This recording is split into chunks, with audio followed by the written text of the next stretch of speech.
Kerus Community Service Center Pendiam Yong Merang Kararakhe ya kajing dak prasnam jongka.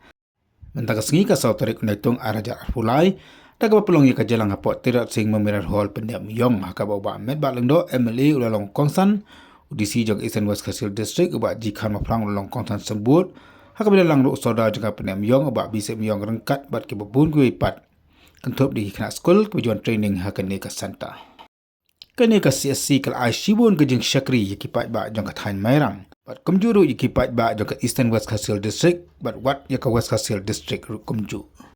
Kikam ke babun ke manika center kalale kalong ban pendak form na kata apply certificate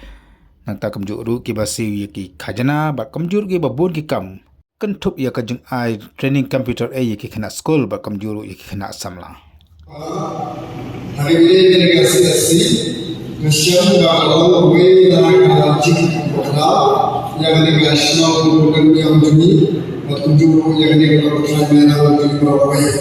dengan CSC melalui sekolah ini bagi anak yang berada di CSC program bahwa nasional buat berlaki masuk isafir lajat di berbuat ketika training ini kesesi kalau kamera hari ini waktu itu mereka GST ini proses mereka muncul apa semua kita ekonomi mereka kamera kembali berlaku dan mereka hal kecil kembali atau bila semua segitu kembali berkali masih berapa ini mereka kalau begini harus tenang menyedot kita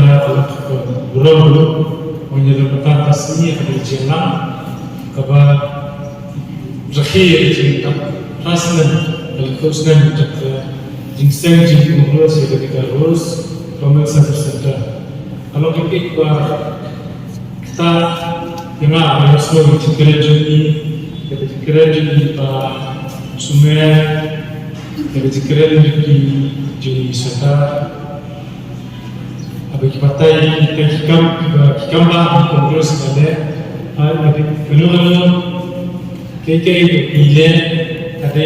nikomnya ada cikawan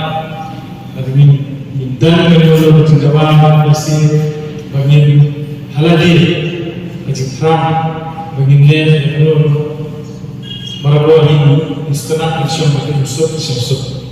Makanya jadi mana topi berkecil seperti kasih bagi ini boleh orang jual kerja kerja kai kebutuhan orang tak. Jadi kalau kau ini tahu tak jadi nak mata kau ini, ya kita cakap kita. Ini terus ini. Kadang-kadang kita tidak kadang-kadang kau mana, kadang-kadang katakan kita punya hak yang lebih ayat. Kesusahan kata, gimana orang lebih bahagia sementara kini, kalau kini bahagia Kristus kini dari sistem, ya Tuhan kisah lebih baik, kisah lebih baik mungkin kita.